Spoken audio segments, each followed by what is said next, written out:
किल्ले अजिंक्यतारा पायथ्यालगत असलेली अनधिकृत धडगे सातारा नगरपालिकेने मध्यरात्री हटवले।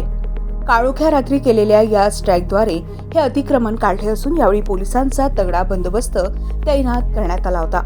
गेल्या 3 वर्षापासून सातारा शहरासह जिल्ह्यामध्ये गडकिल्ले तसेच अतिक्रमण केलेल्या जागांवरील बांधकामांवर हातोडा टाकण्याचं काम सुरू आहे।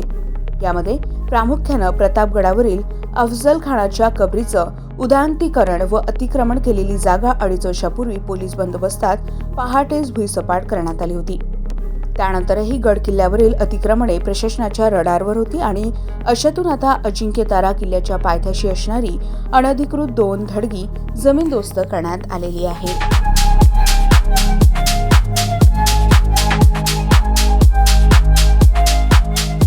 सर, काय सांगाल, आज अजिंक्यतारा किल्ल्याच्या पायथ्याला असणारं जे थडगं होतं त्याच्यावर कारवाई करण्यात आली आहे, जमीनदोस्त करण्यात आलेलं आहे, कशा प्रकारे कारवाई केली? राज्य शासनाच्या निर्देशानुसार 31 मे पर्यंत आपल्या गड किल्ल्यांवरचा अतिक्रमण हे हटवण्याच्या सूचना होत्या। त्यानुसार नगर परिषदेनं अजिंक्यतारा किल्ला परिसरातले अनधिकृत बांधकाम जे थडगे स्वरूपात होतं ते 30 तारखे रोजी काढण्यात आलेलं आहे। आपल्या गड किल्ल्यांचं संरक्षण आणि सुशोभीकरण करणे ही आपल्या सर्वांची जबाबदारी आहे। नगर परिषदेच्या व इतर शासकीय संस्थांच्या सहकार्यानं अजिंक्यतारा किल्ल्याचं सुशोभीकरणाचं काम सुद्धा सुरू आहे। सदरचं अतिक्रमण काढताना आम्हाला पोलीस बंदोबस्त घेण्यात आला होता, पोलिसांची मदत घेतली होती।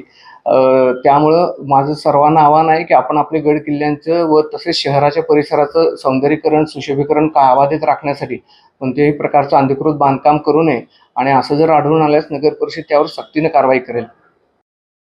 सर, काय सांगाल, आज गड किल्ला जो अजिंक्यतारा किल्ला आहे त्याच्या पायथ्याला जे असणारं थडगं होतं ते अतिक्रमण आपण पोलीस बंदोबस्तात नगरपालिकेच्या प्रशासनाच्या मार्फत आणि आपल्या सातारा पोलिसांच्या मार्फत काढलेलं आहे, काय नेमकं सांगाल? याच्यामध्ये मी एवढं सांगेन की सातारा हे ऐतिहासिक शहर आहे, त्यामुळे ते खूप सारे गडकिल्ले आहेत। याच्यावर काळाच्या ओघात विविध प्रकारची अतिक्रमणं झालेली आहेत। हे अतिक्रमणं जे आहेत ती त्या स्थानिक स्वराज्य संस्थांनी काढणं अपेक्षित आहे, त्याच्यानुसार ते कारवाई करतायत आणि जेव्हा कधी ते आमची मदत मागतात या बाबतीत तेव्हा आम्ही ती पोलीस प्रशासनातर्फे त्यांना आम्ही बंदोबस्त देऊ।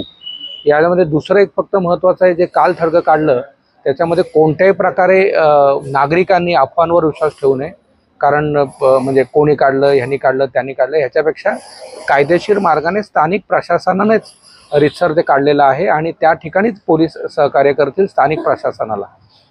एवढी मी ग्वाही देतो। नागरिकांनी अफवांवर विश्वास ठेवू नये असं आवाहन करतो।